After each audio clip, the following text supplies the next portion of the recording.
Evening to you. I wanted to make one last video before we conclude the semester, and I'm making this using Google Chrome. I tried using it with Internet Explorer, then when I got to about 8 or 9 minutes, all of a sudden the video stopped. So hopefully this will work. I wanted to this evening to review what we have left for the semester, and then I wanted to just mention a few items to you on some areas that you should really definitely focus on. One of the key areas that I'd like to talk to you about is obviously we've used College Central in this class. You can certainly add more than 3 documents to your portfolio as you go forward here, like if you're involved in the blood drives or student activities, or if you're involved with the youth ministry at your church, Habitat for Humanity, the Susan Komen Breast Cancer Walk for Life, any of those, certainly if you get an award or a certificate, you can scan it into a scanner, and then you could put it into your, your portfolio as a PDF. And the documents in the portfolio don't always have to be pictures either. I mean, not pictures, but files of documents. There's a student this semester who's a photography major, and he uploaded 3 pictures that he did, and so you can always do that. But, of course, add other documents. So we've done quite a few for this class. But so like if you're doing an anatomy and physiology course or medical terminology or whatever it may be, and you're doing a project, upload it into the portfolio there. And make sure that by the end of the semester to try to get an approved resume from Career Services. There still are some people that have not done that.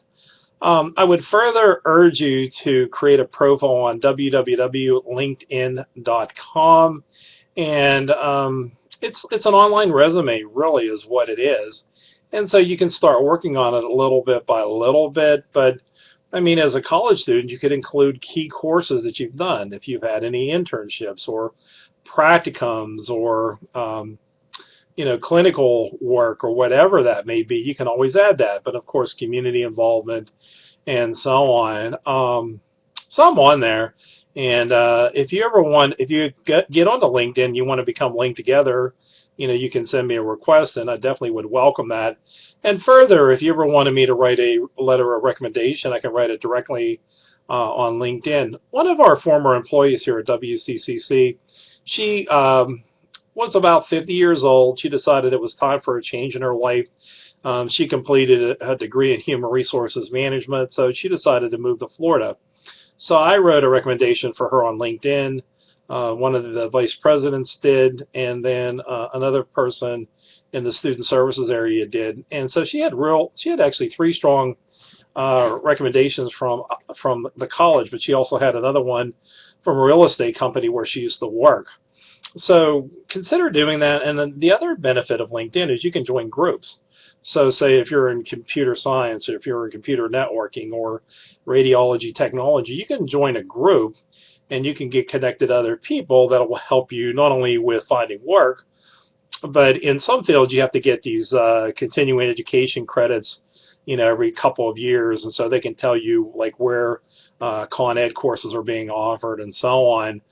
Sometimes if you go for a whole weekend, so like a Saturday and a Sunday, you can go for 16 hours or something, and you can really accrue quite a few Con Ed credits. So, those are all thoughts to consider.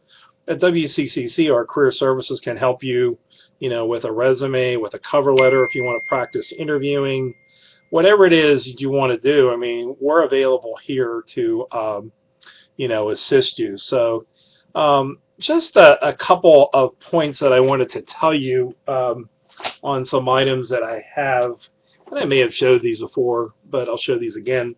This one's called the Associated Press Style Book 2009. So obviously, people who work for newspapers or are journalists, they will have this on their desk and they will refer, to it. And so they also, they explain what a fair and accurate report is, or what fair and accurate reporting is, corrections and retractions, so how they do those. But even like word choice, even document design, and so on, companies will have these. Companies will have employees sometimes use these, and if you go on further for your bachelor's degree, master's degree, or doctorate, you'll have to get either the APA manual style guide or the MLA style guide and really refer to it all the time, because you'll be writing more in-depth types of reports and documents. And then this is one that we used to use in this class, called the Prentice Hall Reference Guide for Professional Writing. And it's pretty much similar to any handbook. But style and word choice is a section that they have in here that you should refer to. And then there's a tab in here called, I can't see it, it's Public and Professional Writing. So they also have a tab on business writing. So, and that was one that I would encourage you to look at. And then this one, how a handbook for office workers. And so I just wanted to mention that one to you. So obviously it does have letters and memorandums, but it even has a tab on office skills, spelling, index, proofreading, and editing. So they give tips, they give computer applications, they give different types of reports that you have to write, even writing minutes of a meeting, which is actually really, really important, letter of transmittal, and so on. So it explains for people who are working in an office, or if they have a dispute with a customer, or if they're terminating or reducing in rank an employee or whatnot, they have that. And then, like I said, this one, this guide to career planning and the job search, it's available in the resume section of assignments. And you can also, if you wanted a physical copy of this, I have 15 of them, and so you can send me an email and I can send you one to your home. What I would also encourage you to do is, I got this from CCAC, I think. I was there at an event. But everything that I do at the college, recently I spoke with another faculty member on giving student feedback. So I did that for a workshop. I'm all involved every single year with United Way, so I always get a note of thanks, and I keep that in there. But I'm on search committees. I'm really, really involved here at the college, and so I was involved with cultural programming events. We had Dr. Cyril Wecht here, and his office sent a note of thanks the one time he was here. So just, lots of odds and ends that I get, I keep, because I can use those, if I'm applying for a grant, or when I applied for promotion a couple years ago, probably more like 5 or 10 years ago. I was named the outstanding teacher for this one year, and so I had to use information that was in this folder. So I just encourage you not to keep it in a random place, but keep it somewhere so that you can access it and use it. And certainly, keep developing your portfolio from this class or from College Central, that you can use other documents in it. That's a good way that if you're going for your second or third interview, it can help you. All right, what I wanted to tell you is letter 1 was already due, and that one was on explaining to a student who's never taken an online course how to get through one. So, and then also navigating Blackboard, pros and cons of online learning, and so on. So we did that one. Letter 2 is due for Friday, December the 4th, and you can write about a problem or a dangerous intersection, or you can write about why WCCC needs an instructional technologist. That would be a memorandum, so you can choose one or the other. The last day to submit the consumer report is Friday, December the 11th by midnight, and then there's a discussion board for that, and that would be it.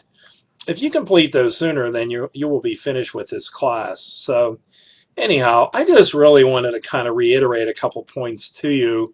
And as I said, I hope this class has been beneficial to you. It does take time, but in the end, it's worth it, and you'll be stronger as a student writer, but also professionally. And then if you have to write a letter as a consumer or with a company or whatever, and or your municipality even. So that's it. I don't want to go over 10 minutes. Thanks.